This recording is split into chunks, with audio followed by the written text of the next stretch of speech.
J'étais lauréat du prix Ubuntu, entre parenthèses, qui est le savoir en Swahili, que m'a décerné le Forum international Europe-Afrique de Cadiz 2023. C'est pour le leadership, l'innovation et le progrès des peuples. Donc au mois de juillet dernier, j'ai été informé que je vais recevoir le prix par rapport à l'engagement que j'ai, l'ONG que je dirige, l'ONG internationale Outre-Africa, sur les questions de la migration, particulièrement la sensibilisation sur les thèmes de la migration irrégulière et autres. Et donc, également, ils sont lauréats de ce prix, et ce qui nous fait vraiment plaisir et honneur d'être primés à côté du président Laurent Gbagbo, comme vous le savez, qui a été détenu pendant un moment par le tribunal international de la Haye, et qui est revenu, qui a été vraiment acquitté, et qui est reparti en Côte d'Ivoire pour prôner la paix et la réconciliation comme acteur majeur aujourd'hui du processus de réconciliation en Côte d'Ivoire. Donc ça, c'est un honneur.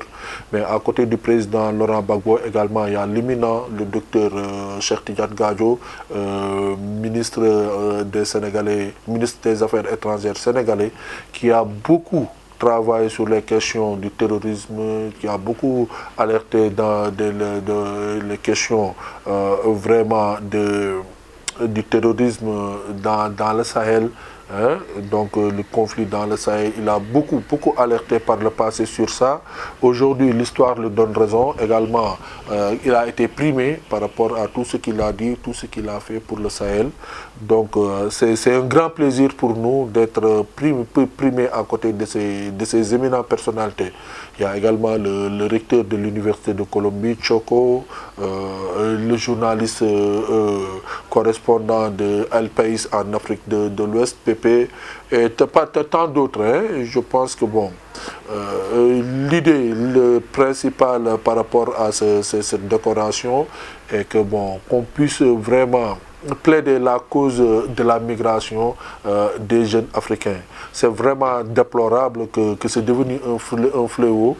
Et nous, à notre niveau particulier, ce que nous avons senti quand nous avons reçu ce prix, c'est d'abord nous avons pensé au Sénégal. Vraiment, au-delà de ma personne, j'ai pensé au Sénégal. Quand j'ai été informé, quand j'ai pris le prix entre mes mains, j'ai pensé au Sénégal. J'ai pensé à ma famille, puisque tout dernièrement, je n'ai pas eu beaucoup de temps que j'ai consacré à ma famille. À mon épouse, qui à un moment donné est presque seule, à mes enfants, ma fille qui me voit presque rarement. Et donc j'ai pensé à la famille. Mais surtout,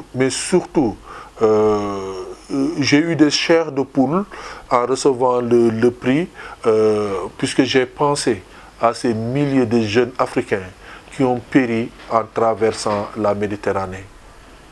Aujourd'hui, mes pensées vont à leur famille. Si je reçois un prix honorifique, un prix qui devrait faire plaisir, pour des causes aussi nobles, aussi difficiles de parler, de dire qu'il y a eu des jeunes qui sont restés en mer, parce qu'ils cherchaient le meilleur, ils pensaient aller vers l'Eldorado, ils sont restés à travers. Donc ma pensée devrait aller vers leur famille. Et particulièrement, je dédie particulièrement ce prix à la mémoire de ces jeunes disparus de la Méditerranée, surtout aussi ceux qui ont le chemin du désert, le Camino del Desierto, comme on le dit en espagnol, et également ceux qui sont restés sur les barrières de Ceuta et de Melilla, pour aller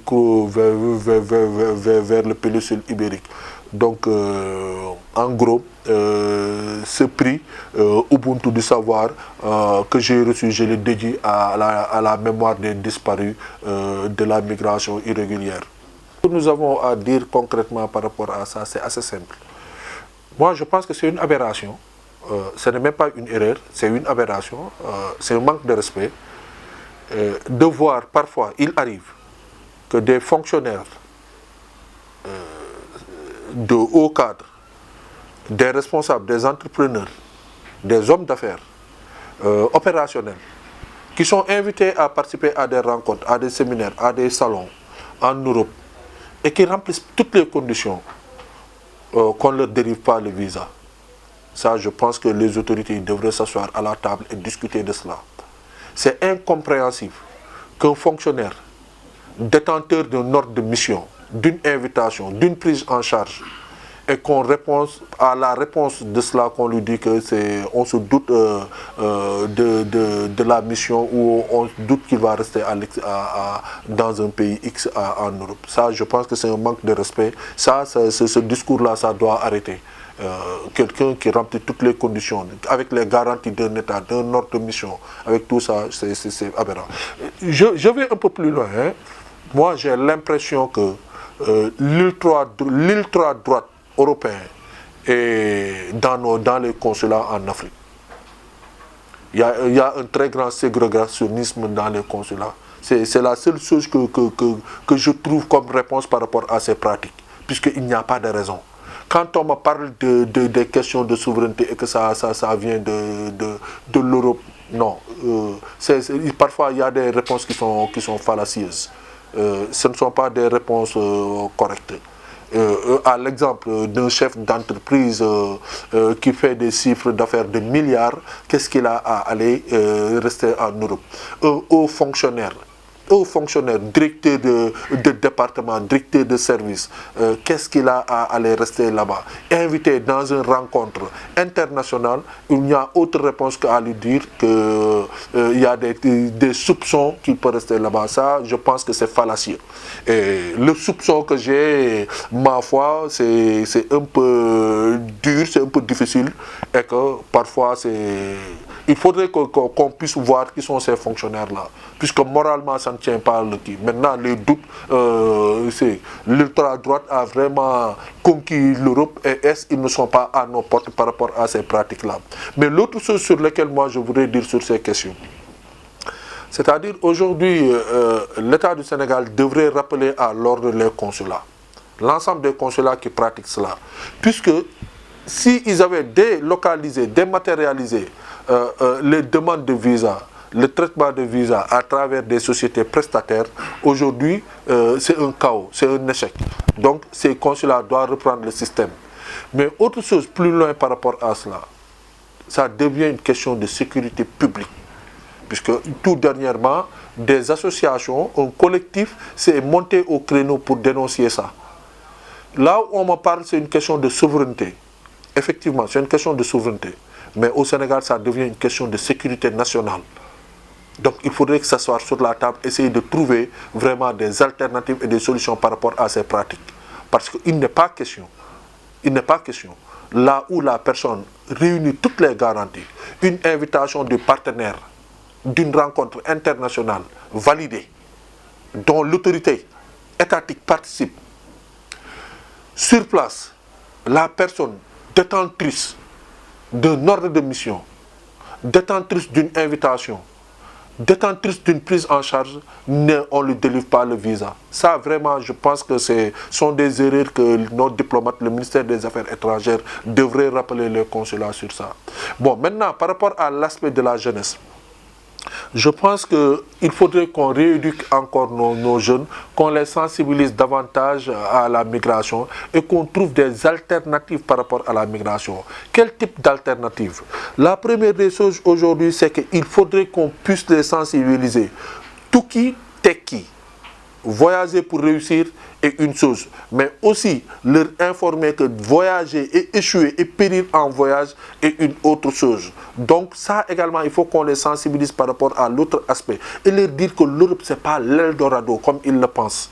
L'Europe, ce n'est pas l'Eldorado. Il faut qu'on trouve des alternatives. Moi, je pense qu'aujourd'hui, il y a des jeunes Américains aussi dans les zones rurales du Sénégal. Les jeunes du corps de la paix américain, ils sont ici. Les jeunes de JICA japonais, ils sont ici. Donc il faudrait nous aussi qu'on puisse accompagner dans un cadre d'un programme nos jeunes qui veulent partir.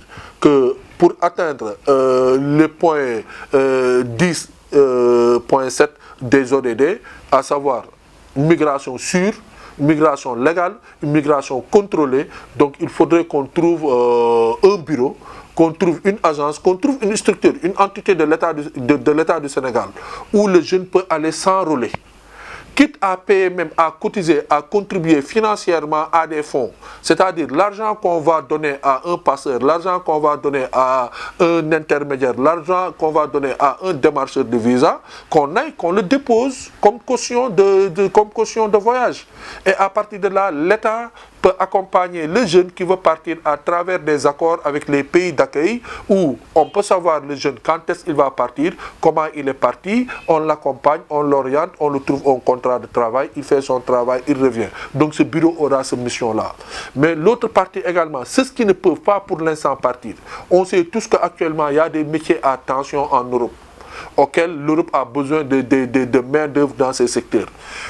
Aujourd'hui, nous sommes en train de parler des 3 FPT, qui sont en train de faire un excellent travail. Ça, il faut le reconnaître, hein, puisque aujourd'hui, la cartographie de la formation professionnelle au Sénégal est en train d'être maîtrisée par les 3 FPT. Ça, ils sont à féliciter. La délégation à l'entrepreneuriat rapide, encore tout dernièrement, est en train de corriger énormément des disparités par rapport au financement des entreprises, accompagnement et autres. Mais ce qu'il faut, moi, je pense que pour les 3 FPT, je ne sais pas comment ça fonctionne. Vraiment, je voudrais bien savoir. Renforce leurs moyens pour qu'ils puissent vraiment diversifier la cartographie de la formation dans ces métiers à haute tension. Ça également, ce serait important, renforcer-les. Mais également, doter de moyens la stratégie nationale de lutte contre l'immigration irrégulière pour qu'ils puissent être un peu plus efficaces, un peu plus sur le terrain et le doter de moyens humains et matériels afin qu'ils soient visibles et présents sur le terrain. Ça aussi, ce sont des correctifs qu'il faut faire. Et maintenant, dans tout ça, le hit de tout ça, c'est de faire comprendre. Si on a tous ces aspects-là, c'est qu'aujourd'hui, les jeunes, il faut qu'on valorise l'emploi au Sénégal. Donner des emplois décents, des emplois où les gens peuvent vraiment rêver de rester ici. Ça aussi, il est assez important pour qu'on trouve des alternatives par rapport à la migration irrégulière. Donc, c'est un ensemble. C'est un ensemble que nous devrions tous ensemble travailler pour estomper. On ne peut pas arrêter l'immigration irrégulière d'un claque de doigts. Mais ce sont des process qu'on va faire dans le court terme, dans le moyen terme et probablement dans le long terme. Les jeunes auront d'autres visions, auront d'autres perspectives que de ne pas prendre les pirogues pour aller vers l'immigration irrégulière.